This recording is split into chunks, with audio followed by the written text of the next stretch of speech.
Mending fences. You turn to Dion, eyes wide, as you realize only one other person had any idea where I'd be when I was attacked. Ina. What? But no, that doesn't make any sense. Why would a TA do that? Why does anyone do anything like that? Maybe she was offered money. You sigh and rub your face. The only way I'm gonna get to the bottom of this, there's only one way I'm gonna get to the bottom of this. I'm gonna go talk to her.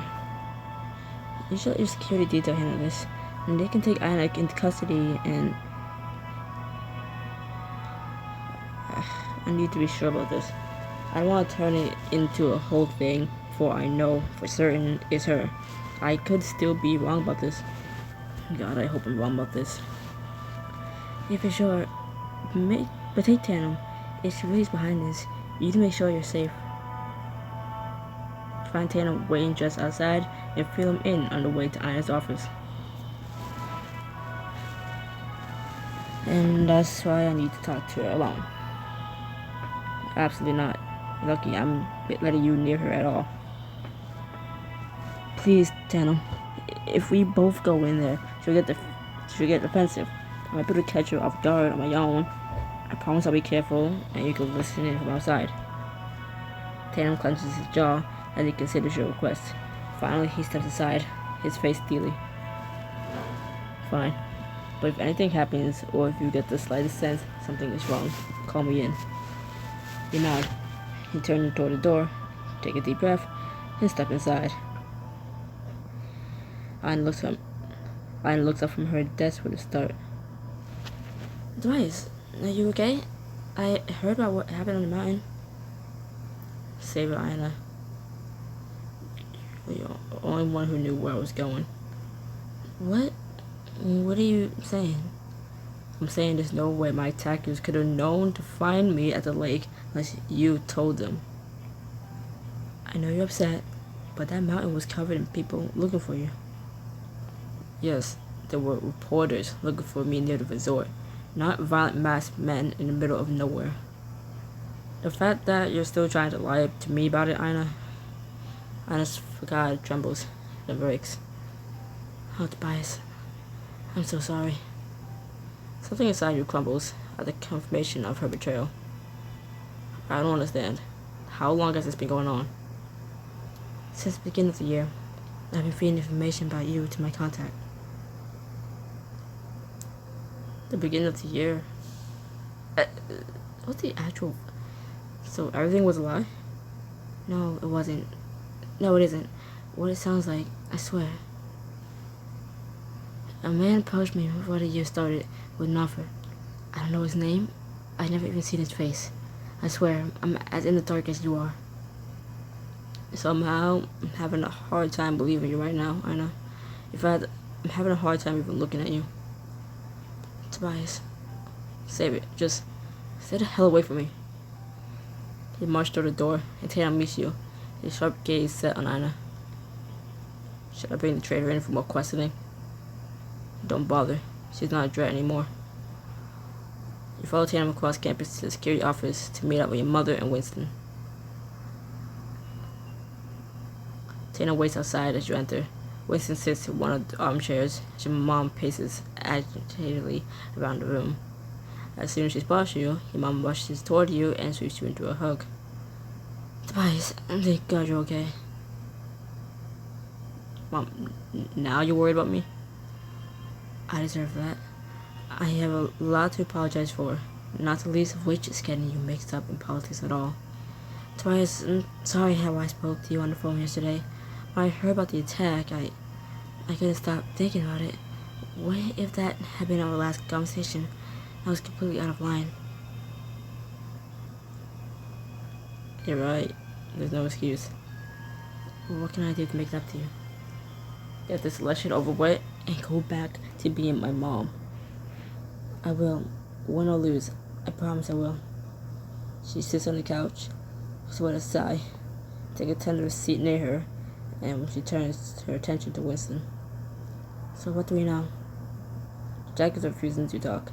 One mutters something about our donor during an interview, but we haven't learned anything else. You press your lips together and look at the floor. I could tell them about Ina, but what good would it do? She doesn't even have a name for the person who contacted her, let alone the actual assassins. And I'm sure her mom will just say my emotions get in the way, and I'll screw up to add to the bio. The good news is that we were able to take the perpetrators into custody quickly enough to keep the attack out of the press. Will we be able to keep it that way? Unless one of the biased classmates talks to a reporter, yes. That said, I believe we should consider postponing or canceling the peace summit. Why would we do that? This attack is a troubling development, and the fact that we managed to thwart it will only drive whoever orchestrated it to act again, possibly even attempt to make a larger statement. An event like the summit will be too tempting a target. Then we'll double it. Then we'll double security, triple it. Well, there are also rumors that several key countries are getting cold feet. If they pull out, then they pull out. We have to forge ahead. Oh, you're right. The peace summit has to happen. We can't be bullied out of it. It goes against the entire spirit of what Mom's trying to do. Exactly. We set to the plan, and we make sure Tobias has the most advanced security detail possible. Very well. I'll make the arrangements. I think the first move is to relocate your next fundraiser. Good idea. If it's close to the campus, then you can stop by Tobias. You can even bring your friends if you like. You see the gesture as the olive branch it is. Sure. That sounds nice. Ron gives you a genuine smile as Winston goes over the plans. That afternoon, you return to your suite and flop onto the couch, mind racing with the events of the last 24 hours. I miss having normal problems. What? Link's head appears over the back of the couch. You hold out one arm and let him climb down your chest. Yes, seeing you does help, Link. At least a little.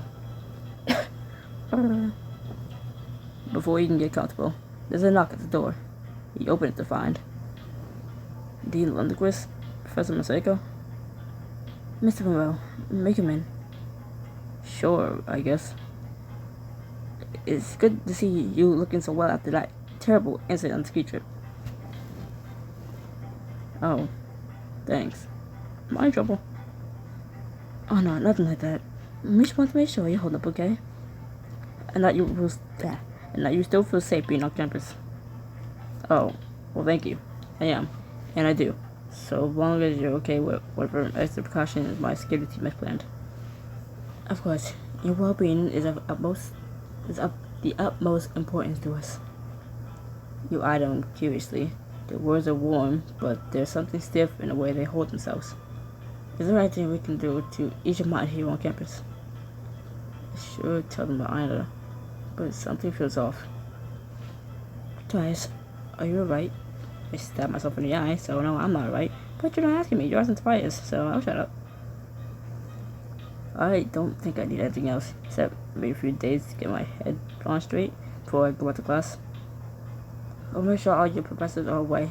You have an excused absence for as long as you need. You give them both a tight smile as they exit. You get exactly 4 seconds apiece before Tatum appears, frowning anxiously.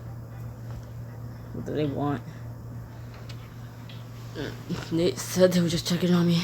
But isn't it kind of weird for them to just show up in my suite without warning? I was thinking the same thing. Maybe... What is it?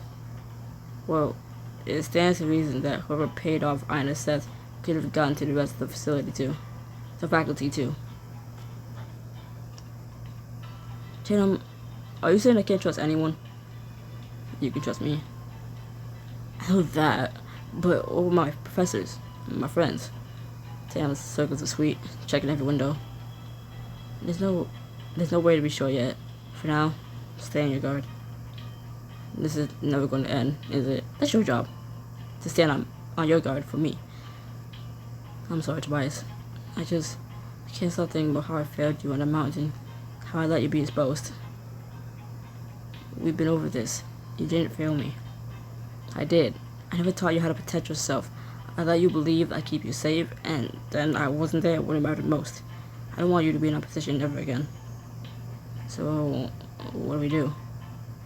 Let me teach you some basic self-defense. We can go to the gym right now. That way, even if something happens to me, you can protect yourself.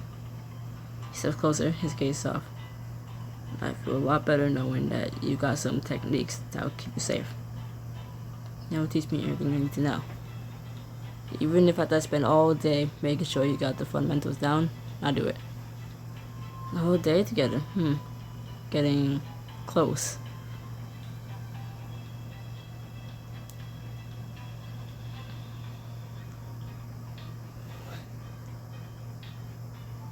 It would be nice not to feel so useless.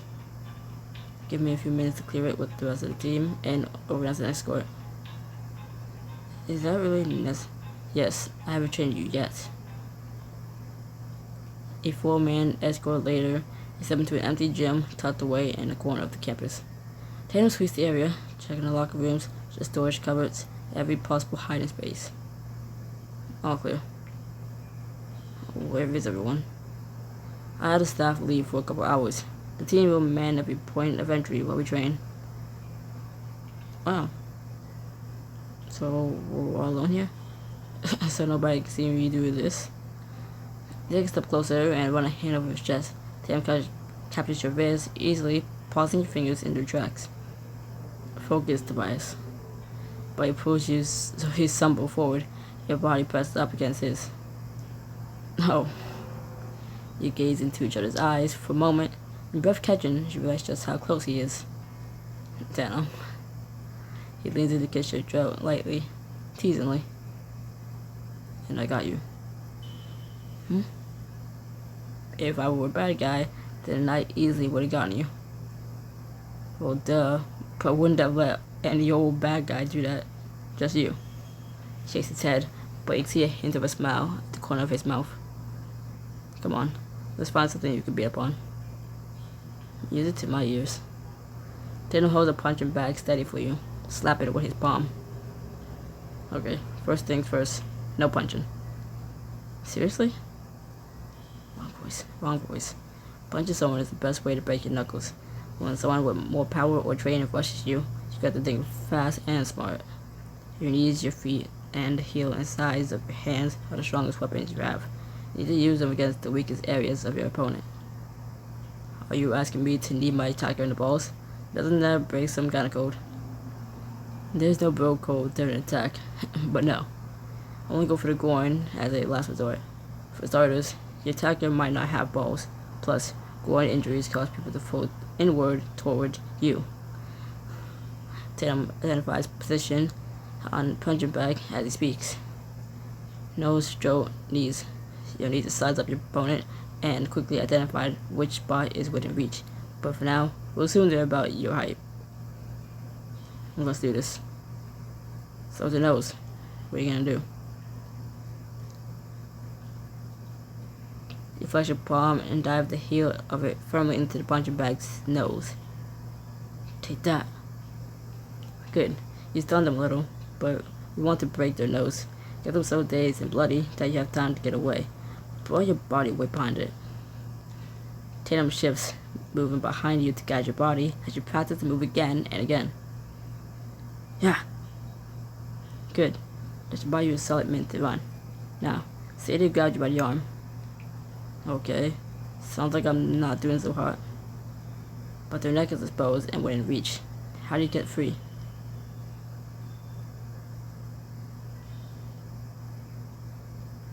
You wind back one arm and bring it hard against the side of the bag in a horizontal chop. Yeah. Good. Make sure you lead with the side of your palm, not your fingers. Try again, pummeling your palm into the bag. Like this. Exactly. Wish I aimed for on an actual neck. Tatum pulls his collar aside, showing the long curve of his neck. If you get a clear shot at the joke, go for the esophagus. Otherwise, you want to strike between the ear and the shoulder, giving it everything you've got. It'll hurt like hell. And then I run. Yes, the moment the grip loosens, and don't look back. You nod, committing his advice to memory. Okay, last one. How would you do damage to an attacker's knees?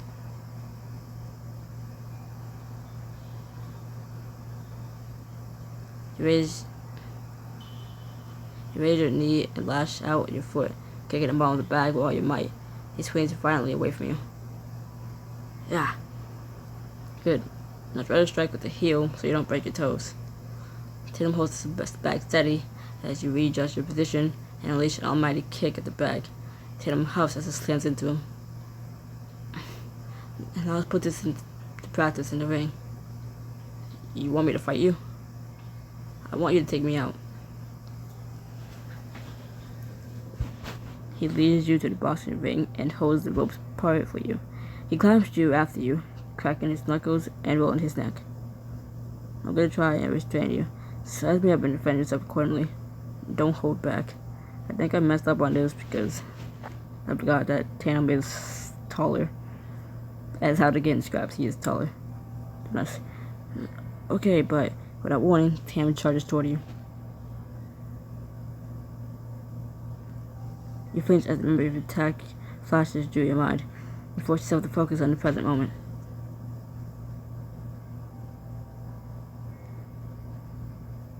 You lash out with the side of your hand, bringing your arm around the chopped Tatum in the neck. He raises his shoulder, easily blocking your attack.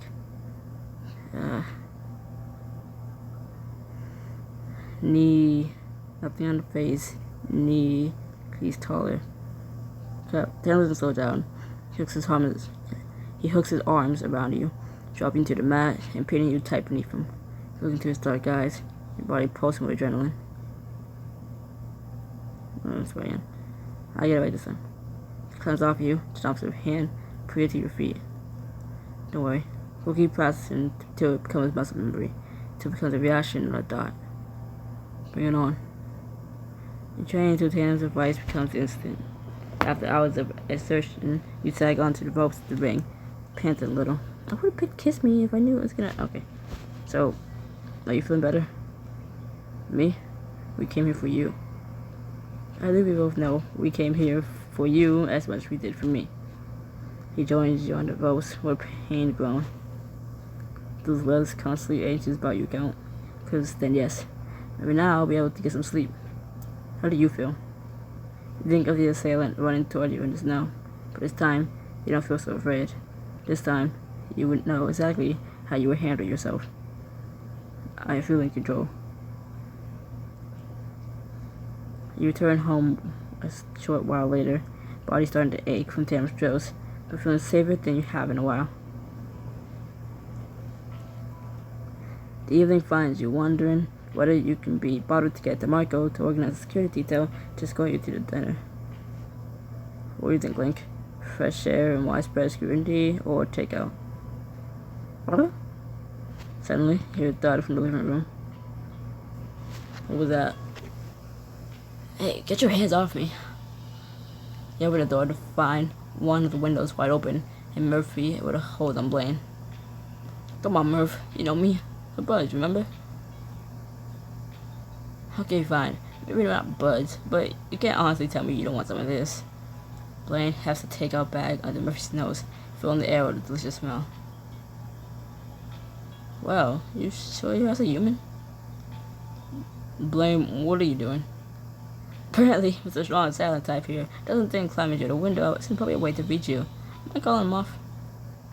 That depends. What am I getting out of it? Good food and better company, if you want it. Solid start, but I'm gonna need more. But I'm gonna need deets.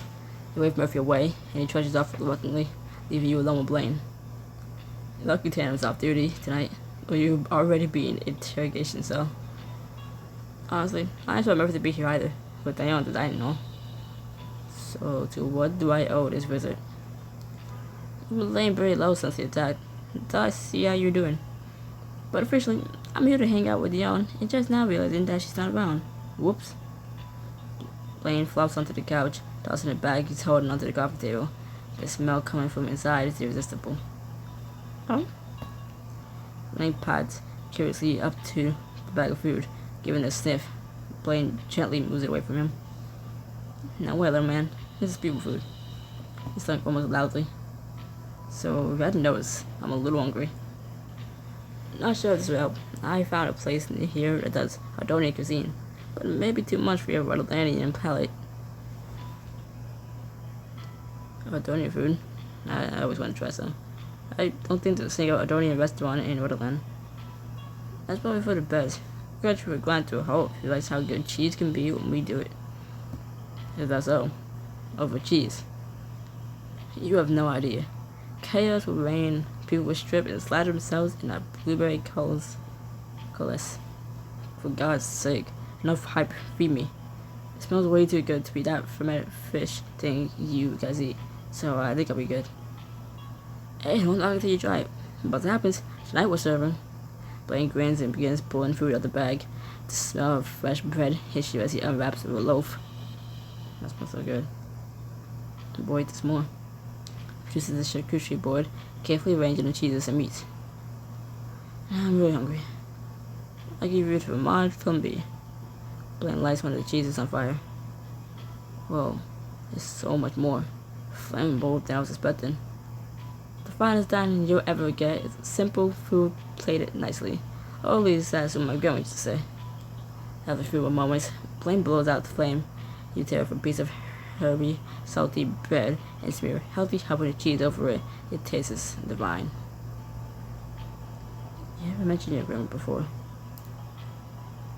I'm picturing that old lady from Downtown Abbey. Think taller, thinner, more elegant, and meaner. Meaner? Seriously? Oh yeah. Grandma could excavate a person with a look and burden with a sentence. You sound weirdly proud of her. She was good entertainment, and she always liked me. Well, compared to the rest of my family. I made his foot once. I lived with her for a couple of months when I was about 9, when Mom and Dad were off on a round the world trip. One night she wanted fromage from me. I was trying to impress her, so better to let me make it instead of the servants.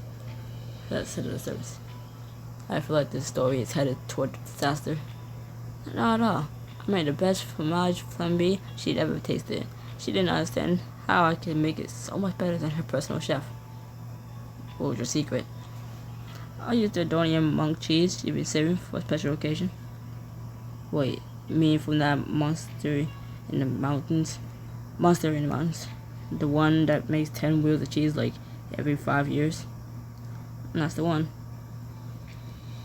Oh. Was she angry? She never found out. What? She had that cheese for 20 years. She was never gonna eat it. How did she forgot she even had it? What did you tell her? That I made it with love, and that's what made it so special. And that worked? Not at all. She said not to ruin the flavor of my syrupy sentimentally. You laugh. You mean his eyes. They crinkle with a smile, but there's a hint of pain in there. Do you still get to see her often? She died. There was an attack on my family a couple of years back. It was a big news story at the time, and she... Blaine opens his mouth to continue, then shakes his head. Never mind. You don't want to hear about that. You got enough drama to deal with. You don't need mine. Blaine shoots you a soft smile. That motions to the rest of the food on the coffee table. So now that my delivery is done, I can leave the rest of what's in the bag with you and dip. Or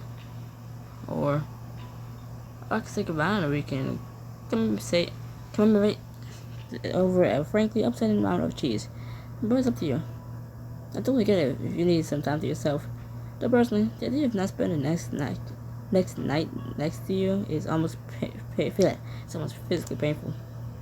You didn't know Blaine for a chance to learn more about his past, share a fiery moment.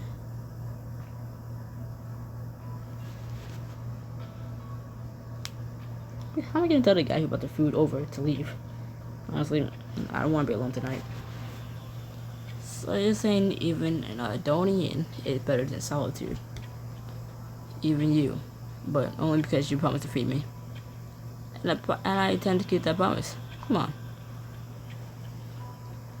You relocate to the kitchen counter, and Blaine moves the cover from the next container, releasing the heavily smell of marinated meat and spices. May resent duck stew. Okay, I admit. Ardonians might know a few things about how to eat. If Atlanteans admitted them more often, the history of our two countries would be a lot different. Take a spoonful of the stew, perfectly cooked and seasoned meat filling your palate with a rich, hearty flavor. Oh my god, how can I be dreaming about this for weeks? That's why Ardonians only eat this on special occasions. It's too powerful for everyday consumption. My grandma had a killer recipe for it. She wouldn't let the family cook anywhere near the kitchen, and when it was time to make duck stew, because she didn't want them stepping on her toes. Nope, because it's a family secret. She never even wrote the recipe down. When she died, the recipe died with her. Just add to the power of what we lost that day.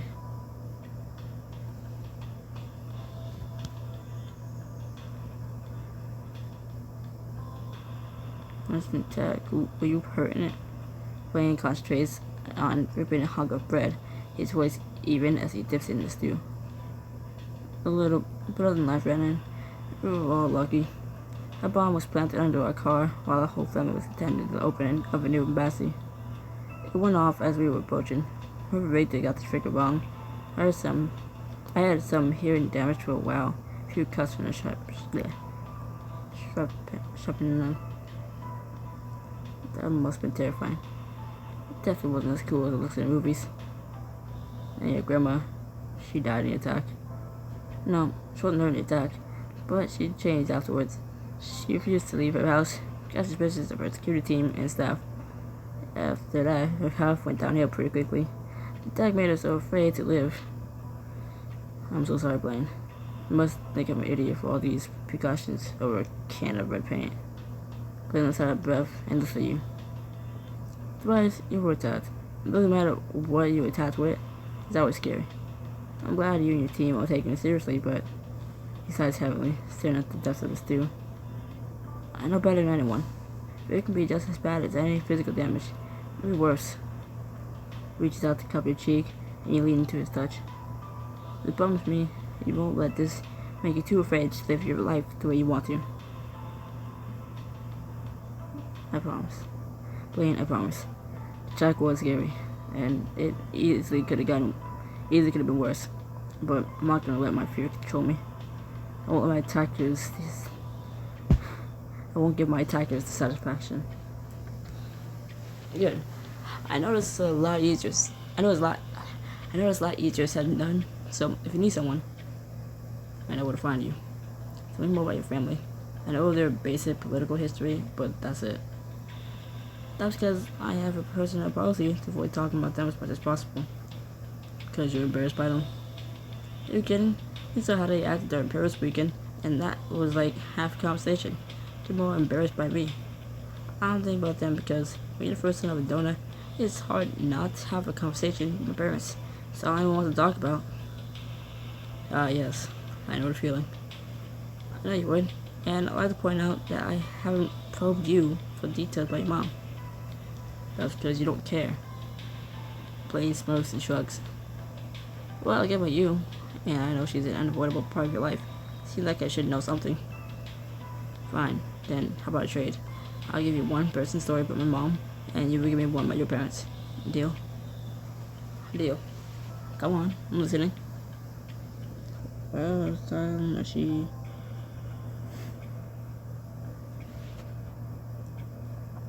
helped me run for class president. During her first term, Mom somehow heard there was gonna be class elections at my high school. Instead, she became obsessed with helping me win class president. Not obsessed. It was insane. Imagine the entire state manor staff entirely devoted to helping a 15-year-old draft slogans. I had posters, rallies, ad sponsors in the school news. It works. The taxpayers' money at work. Yeah, ended up being a PR nightmare for Winston, especially since I didn't even win. Laszlo Stacks beat me in a landslide. Alright, I'll admit, that's pretty good, but I'm pretty sure I can top it. Doubtful. Game on. Allow me to tell you about the time my dad challenged one of his cabinet members to a duel. A duel? That can't be legal. It is in Arizona. There's an obscure law that lets the Prime Minister challenge someone to a duel if they have sufficiently wounded his honor and that of the nation. And when was this clause first written? About 500 years ago. Last employed shortly after. But that didn't stop my mom from telling my dad to go for it. Your mom? What does this cabinet member do? Oh, that's the best part. He insulted a striker on the Adonian national football team. My mom happens to be a super fan. I've literally never seen her get so upset. Okay, I knew I didn't know much about your parents, but damn. My favorite part is that the cabinet member accepted the duel. That's how bad he thought the striker was. How'd your dad feel about all this? Oh, not good. He was not prepared to die in a duel over some athlete my mom was crushing on. But there he was. So what happened? Did he have pistols at dawn or whatever? Not quite. The night before, the striker had some crazy goal in Stampede time to win the game. So my mom took that as proof she had already won the point. So, she let my dad withdraw the challenge. Well, your story is definitely weirder than mine. No contents. I just said I told you so. No, you don't. Now that you put it up, Blaine opens up the final container. Is that pudding? Can't really point that lack of enthusiasm. This is the National Reserve, but I don't know what we're talking about. It's whole milk mixed with grated ginger, rice, little honey, just a touch of added sugar. The ginger gives it amazing spice, and you cook it so long, it comes out the texture of velvet. Come on, you know you want to try it.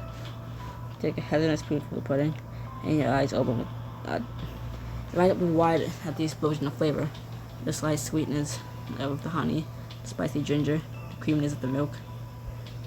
Wow, it really packs a punch. It really is in the simplicity. I could make this, and it's still delicious. Let me put it that way. I can see how this is the Adonian national dessert. Take spoonful of pudding, focusing in silence as you on the dessert in front of you. When you look up, Blaine only got eyes for you. The intensity of his stare almost warm on your skin. Blaine, I'm gonna kiss you now. Lean over and press your lips to Blaine's. They taste like honey and ginger. What did I do to deserve that? You were here when I needed you. You kiss him again, and he wraps his arms around you, pull you closer. You sigh as Blaine's hand moves down to the small of your back, coming to your rest along your waist. This might actually be better than my sacred Adonian dessert. It is definitely sweeter. He chuckles as he leans in it to capture your lips. You trail a hand along his cheek and gaze it into his eyes. I'm glad you came over. I needed this. What about this? He trails his mouth down your neck, pressing open mouth kisses to your skin that leave you breathless. Then he makes his way up to the sensitive spot just behind your ear, and you shiver in his arms. Is this what you need, Tobias? Yes, I'm playing. Shh. I want to focus on you. He teases you with his tongue. You reach out and pull his lips back to yours. So, had enough? Never. You kiss again, softly at first, but going in intensity. He sucks your bottom lip, and you run your hands up and down his back, holding him close. You melt together, legs tingling, hands roaming, as you slide to the ground, dessert begotten in the flavor of something even sweeter. The next morning, you hear the muffled sounds of an argument outside your door. You can check me for weapons or recording devices, whatever you want. I just need to talk to him. What's going on? You hurry out to find Agent Michael and his team standing like a brick wall in front of the door, blocking Ina. Tobias. Ina?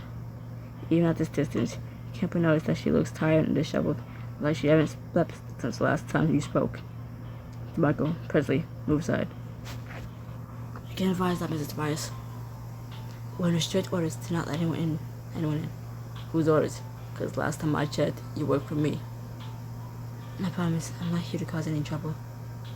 Michael and Presley glower at her, but move aside. Let Ina into the suite, crossing your arms as she takes a seat on the couch. Your bodyguards stand at the edge of the room, ready to jump at a moment's notice. Thank you for talking to me twice.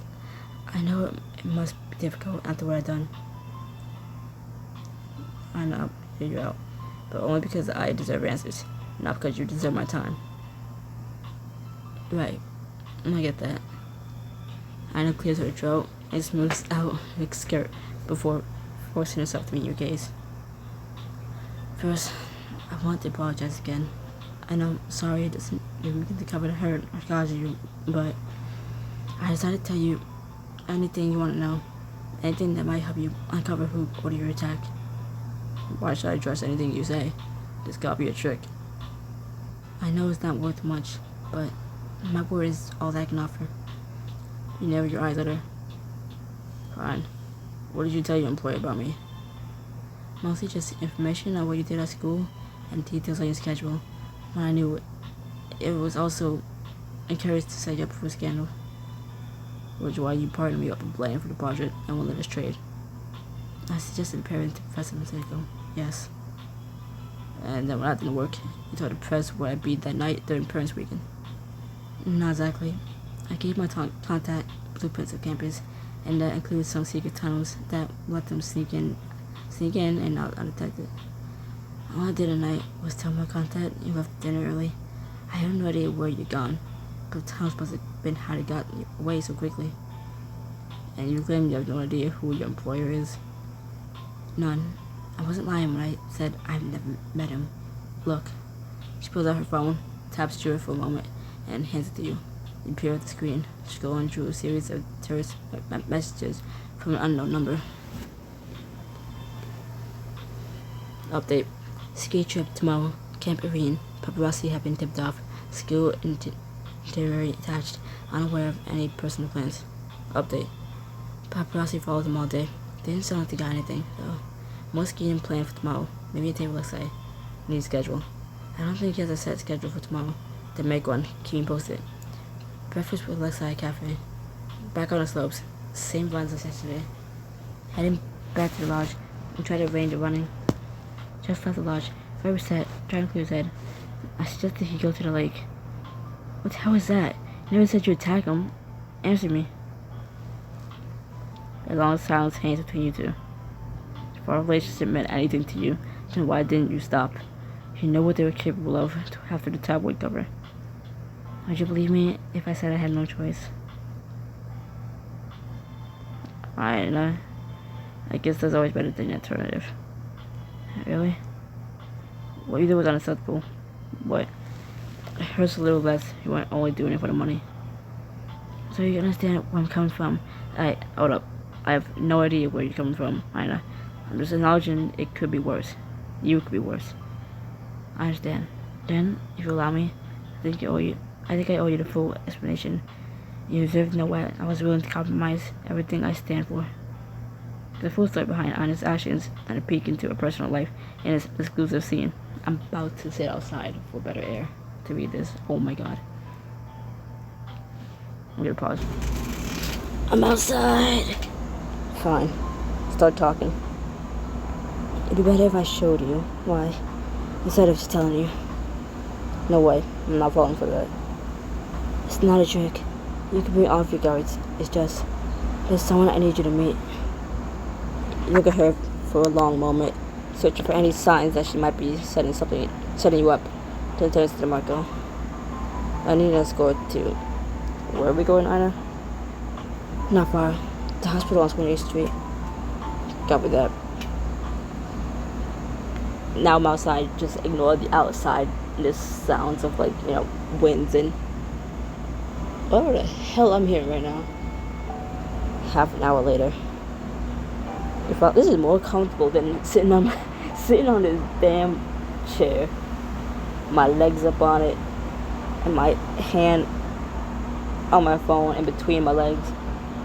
This is more comfortable than me sitting on the goddamn bed. Oh my god. There's so much stuff going out here. If all I know to do the twisty labyrinth of the hospital corridors. She walks like she's made this journey 100 times. I'm adding words and also taking away words that were either in or not in these paragraphs. I'm adding words that weren't in these sentences, or I'm just taking some out. And like, you know what? I got my point across without saying or adding another word. I'm just going with it, so I don't care. Do you remember what I told you about my dad? He raised you alone after your mom died. You said he was your hero. And that's right. He was diagnosed with colon cancer last year. Stage 3. I had no idea. I'm so sorry. Is this treatment working?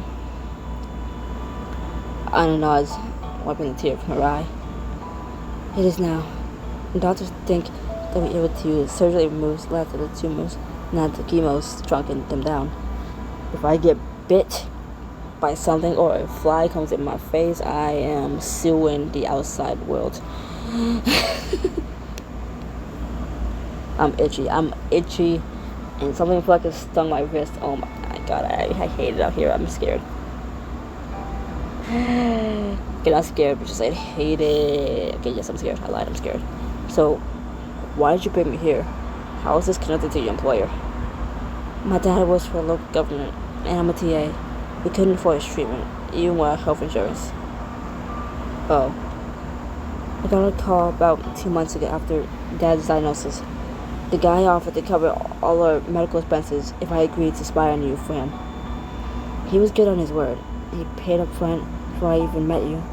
He saved my dad's life, giving him information on you seemed like such a small thing in return. Take a deep breath, trying to process everything. Okay, I got it, you're trying to help your dad, but put my life at risk. I didn't think the man on the phone wanted to hurt you. He said he just wanted to expose you as a spoiled, rich first son to create a scandal. And you agreed? Just like that? See, now I can do a dramatic effect where I turn to my screen door and I can see my reflection. Hi! You ugly. Ow! Why is this tree still here? I have a fox Christmas tree. So soon later, collecting spider webs. And just stabbed me in the arm. And now I'm offended, and now I hate Christmas. It didn't seem like a big deal at the time. And now my dad getting worse every day. I didn't realize you'd be so different. Oh, I've had a chain on. I was wearing a gold chain. Until I looked down. Hello. Shouldn't matter, I'm different. But you kept spying on me after we got close. Was any part of our relationship even real? Or was it just a point of closing me? All of it was real to my eyes. May have made a point to meet you, but everything that came after that was real. Everything I felt, everything I did, I meant it. But not enough to stop spying on me. I believed him because I wanted it to be that simple, for me to be less to blame. There's no other way to cover my dad's treatment. Ow! Do I have a government program to cover low-income patients? Why didn't you just apply for that? I did, but it was an outdated program with a loophole that lets them disqualify most of the people who apply for it. Trust me, I fought with representatives for weeks over it.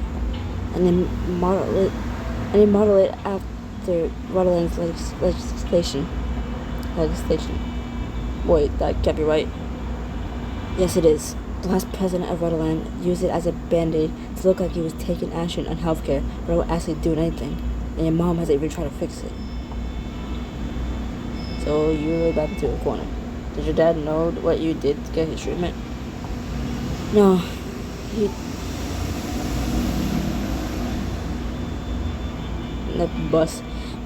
No, he thinks I managed to get him into the government program. So you lied to both of us. Please, Tobias, I'm not proud of what I did, but it seemed like the lesser of two evils at the time. I'd do anything for my dad.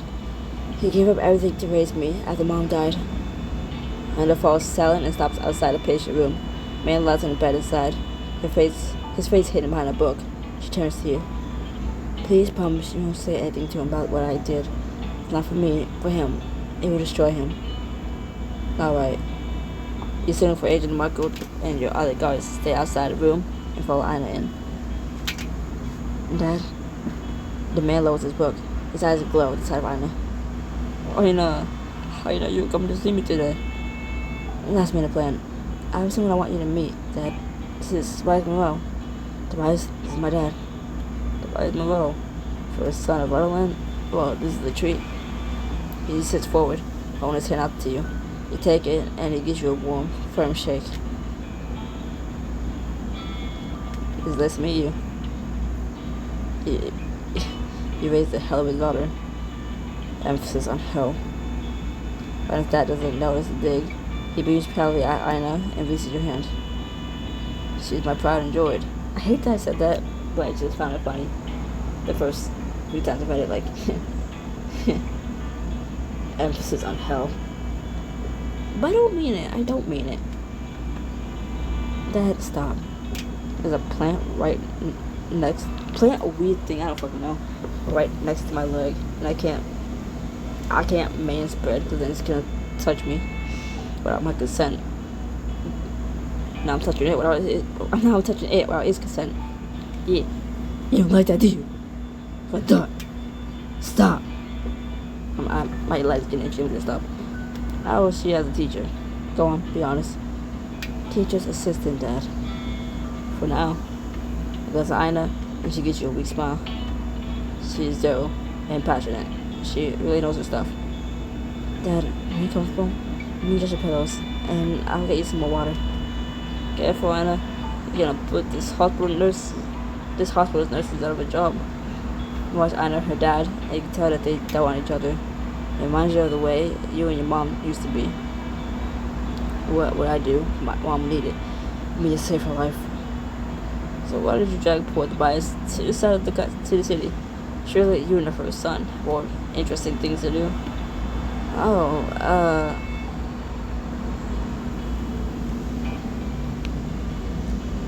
We came because I was promised to bear stories about Ina's childhood. Oh, take a seat. Wait, no. The first time we took her trick-or-treating, Ina insisted on dressing as a ladybug because they're among the fiercest of beetles. But their parents couldn't understand why she kept growling at them. That's adorable. I'm just getting started. When Ina was 9, she got into her head that the neighbor's boat came alive at night. The door opens, and a nurse enters to take his vital. Ina kisses her dad's forehead. I think that's like you. I'll call you tonight. I'll clear my schedule. It's very nice to meet you, Tobias.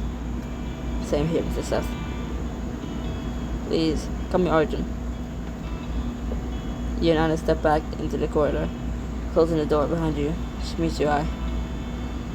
Thank you for being kind to him. Of course. I'm sorry she's going through this. She wipes her eyes, wraps her arms around herself.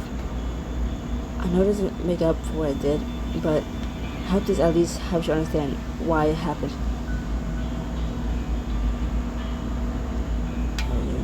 I don't like what you did, but if I've been in your shoes, well, I can understand why you did it at least. Thanks. I don't deserve it, but I'm grateful. So, what happens now? Between us, I mean. I don't know. I still need time to process everything, and so do you. I really don't know how to get out of this, Tobias. We'll find a way. Did we make your way back to the hospital entrance, and his eyes distant and troubled. By the time night falls, you're mostly exhausted. You lay on your bed thinking, oh, we almost have 50 minutes. Link curls up beside you, purring gently. What a day. What do you think of all this, Link? Huh? Lifts your chin and you scratch his cheek, falling back into the dark. This is so much to process. I don't want to bust Ina, but I need a second opinion. Tam should be on duty now. Maybe I'll fill him in on what I found out. You slip into the living... Who are you honking at? You slip into the living room and approach the front door. but you pause as you realize you hear Tanner's voice coming from outside. His words turn your blood to ice. You're taking me off the ride as a security detail. What?